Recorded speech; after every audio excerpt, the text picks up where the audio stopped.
Caio, é possível Deus me perdoar sem eu ter que me confessar aos homens, como diz na Bíblia?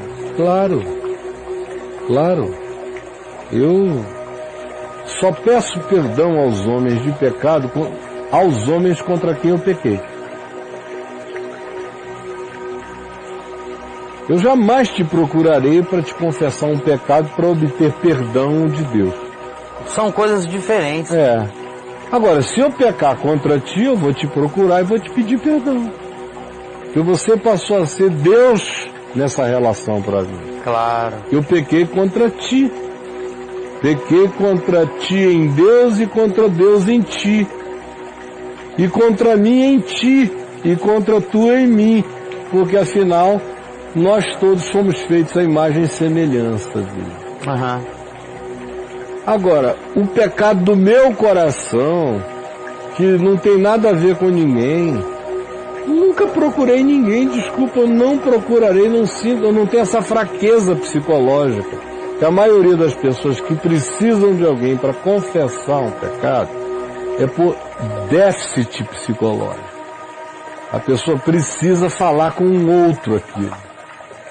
Ela precisa dessa materialização confessional para ela introjetar um sentimento de realização. Realização? De realização, do feito. Eu fiz. Seria de auto-perdão também? Eu me despi.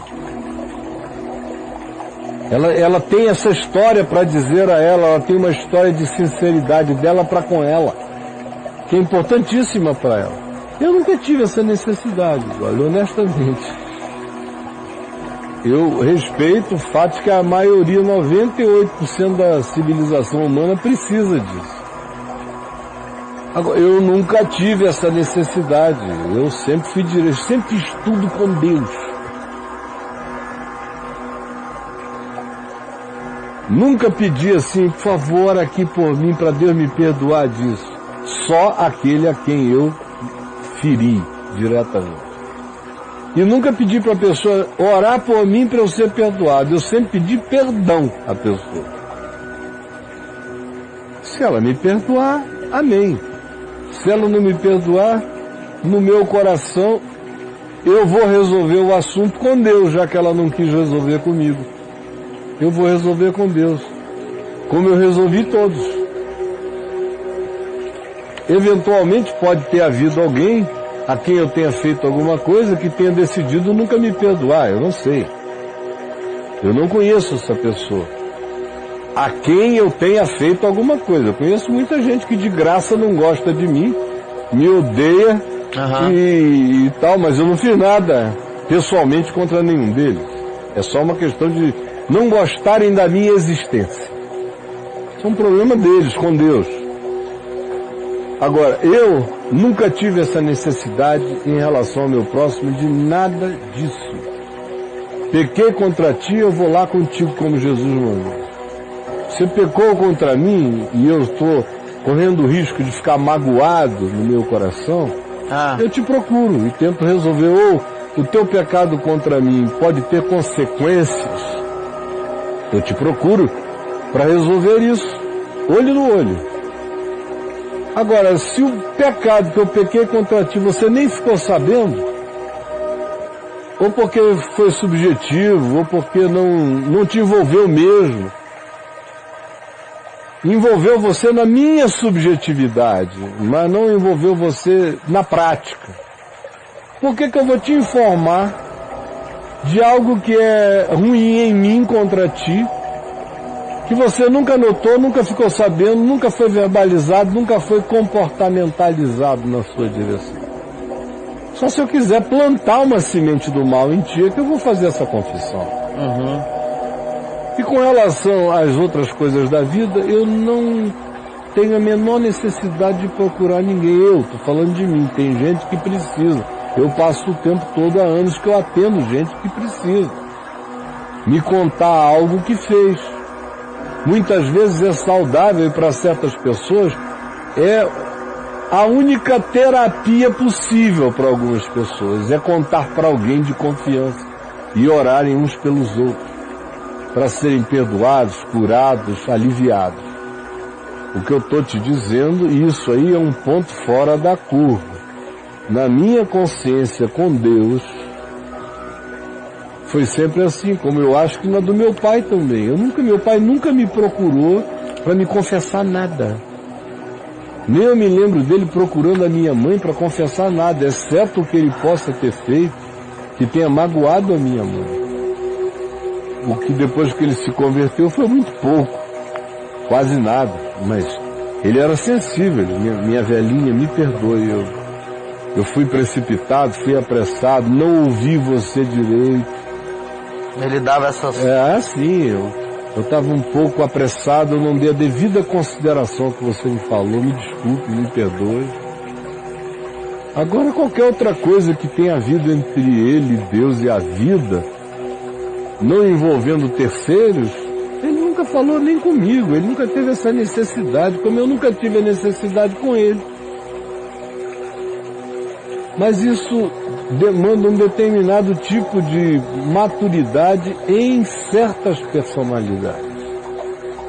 E, portanto, isso não é condição sine qua non para caracterizar a maturidade ou a compreensão de ninguém.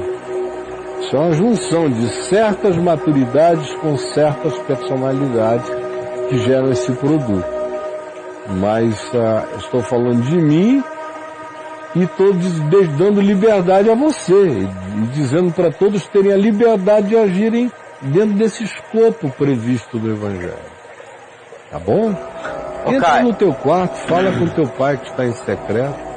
Teu pai que vem em secreto te ouvirá, te perdoará, te justificará sempre. E aí? Mas aí vem o outro por cima dessa questão e fala assim: Caio, mas não está escrito na Bíblia? Em Tiago, orai uns pelos outros, está falando da congregação. Está alguém entre vós, é uma reunião. Não é Tiago 5? Não, ele não cita. Tiago fala porque na Tiago Bíblia 5, fala que tem que confessar os... Não, João e Tiago é que dão esse exemplo. E Tiago é uma comunidade. Está entre vós, é uma reunião, é um grupo, é uma congregação. Está entre vós alguém alegre, cante. Está entre vós alguém triste, faça oração. Está doente, chame os presbíteros da igreja. Estes façam oração sobre ele, ungindo-o com óleo. A oração da fé salvará o enfermo. E se houver cometido pecados, ser-lhe-ão perdoados. Confessai os vossos pecados uns aos outros e orai uns pelos outros para serem curados. Claro, todas as vezes que o meu pecado te ofendeu, eu tenho que confessar a ti para nós sermos curados.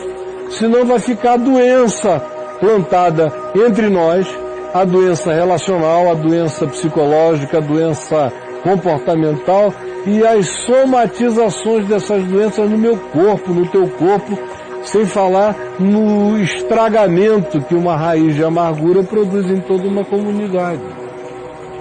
João já é a outra ênfase, é aquele indivíduo que está ali fraquinho, é o filhinho meu, aquele cara que está ali. Então, ora por ele, porque se ele tiver cometido pecado, o Senhor o perdoará. Tem a pessoa tão frágil na relação dela com Deus, que nem amadureceu ainda, e que só consegue se sentir, se saber, é o pessoal que ainda está naquela do se sentir, que não evoluiu, não cresceu para se saber em fé perdoado. Essas pessoas precisam dessa ação de natureza psicoespiritual. De você orar por ele, declará-lo perdoado, não contra você, em relação à vida, em nome do Senhor. E o Senhor, claro, o perdoará. Se você vir o seu irmão cometer um pecado não pela morte, não para a morte, ore por ele e o Senhor o perdoará. Então, todos esses casos são possibilidades, não são mandamentos universais. Porque nem sempre é necessário, nem sempre é preciso, e na maioria das vezes não é preciso.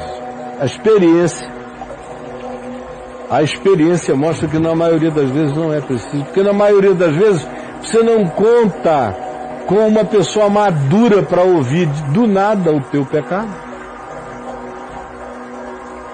Uma pessoa contra quem você não pecou, não tem nada. Ela é só alguém maduro. E você vai e conta algo trágico que te aconteceu. Na maioria das congregações não existe. A pessoa não aguenta. Essa pessoa, ela vai e conta para os outros. E você daqui a pouco está em pé lá no meio da congregação. Meu Deus do céu. A gente vê todo dia aqui. Então, eu jamais confessaria, sem convicção, pecado nenhum em lugar nenhum. Com convicção, diante de Deus ou para aquele contra quem eu pequei.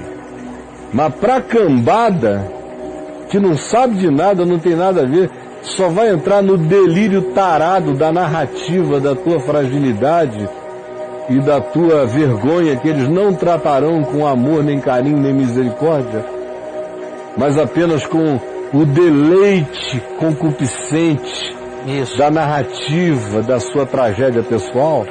Ah, não. Só quem gosta de confessar pecado ao diabo e aos demônios é que faz isso.